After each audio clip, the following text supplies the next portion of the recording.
નમસ્કાર ખેડૂત ભાઈઓ, વિશ્વાસ એગ્રો એજન્સી રાણપુર ખેતી માહિતીની યુટ્યુબ ચેનલમાં હું ધુડાભાઈ આપ સર્વ ખેડૂત મિત્રોનું હાર્દિક સ્વાગત કરું છું.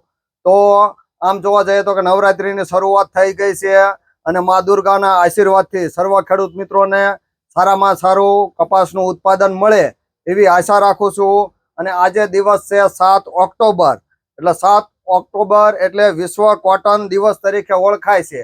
એટલે વિશ્વ કોટન દિવસની શરૂઆત મનીષ ડોગાએ કરી હતી અને મનીષ ડોગાએ આ દિવસની શરૂઆત કરી ત્યારબાદ સૌથી વધારે ઉત્પાદન જોવા જઈએ તો ચીનમાં કોટનનું સૌથી વધારે ઉત્પાદન ચીનનું છે. ત્યારબાદ બીજા ક્રમે ભારત આવે છે અને એમાંય તે ભારતમાં ગુજરાતના ખેડૂતો ભારતના અન્ય રાજ્યો કરતા ઘણું બધું સારામાં સારું વધારે ઉત્પાદન મેળવે છે.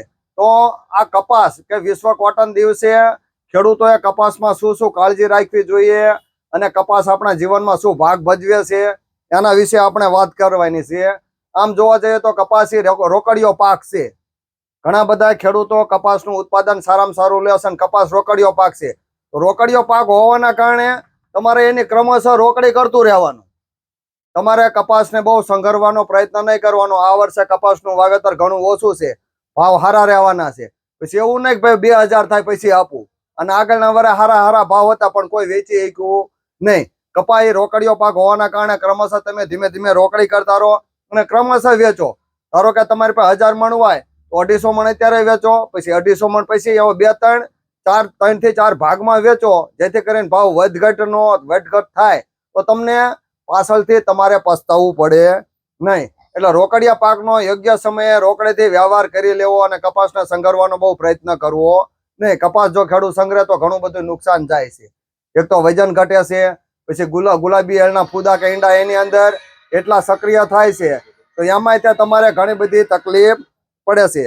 એ કપાસ અને આ ઉપરાંત કપાસી સફેદ સોનું છે કે આપણે કે જેવી રીતે સોનાનો કઈ રીતે આમ સંગ્રહ કરીને કે એટલું કિંમતી છે અને સાચવણથી રાખીએ છીએ, એમ તમે સફેદ સોનું હોવાના કારણે કપાસને સાચવો.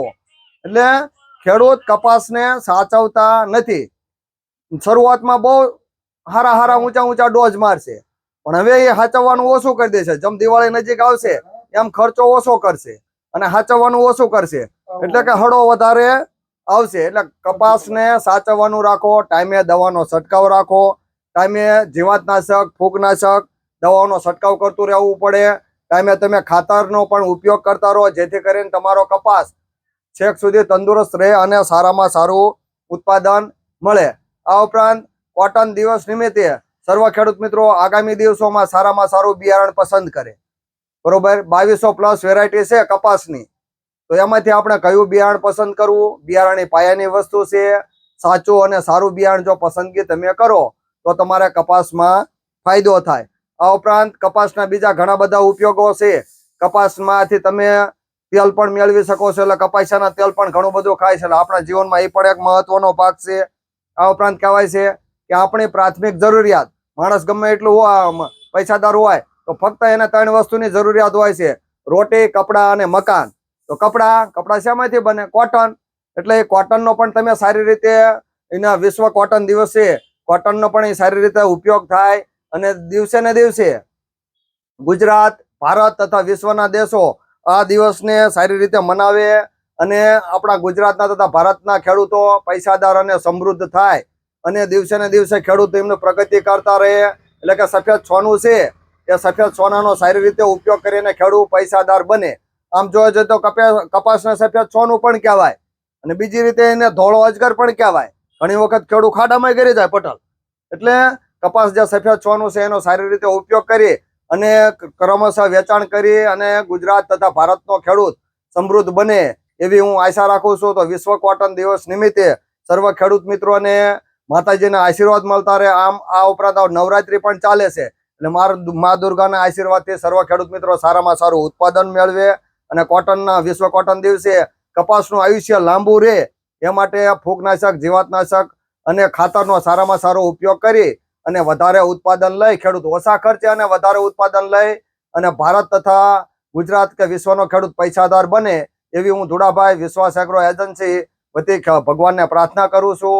અને આગામી દિવસોમાં ખેડૂતો કપાસનું છેક સુધી આમ શાંતિથી સાચવે અને બજાર ભાવ પણ સારામાં સારો રહેવાનો છે.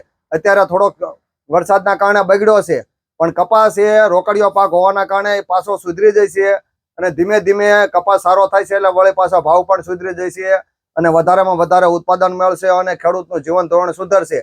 કપાસ જેવા એકાઈમાં પૈસા મળશે નહીં, એટલે જ કપાસને રોકડીયો પાક કહેવામાં આવે છે. તો આ વાત હતી વિશ્વ કોટન દિવસે ખેડૂતને જે મારે વિશ્વાસ એગ્રો એજન્સી વતી સંદેશ આપવાનો હતો એ આપ્યો. આ માહિતી તમને સાચી લાગે તો બીજા ખેડૂત મિત્રોને તમે મોકલજો. બસ, આવજો, આભાર.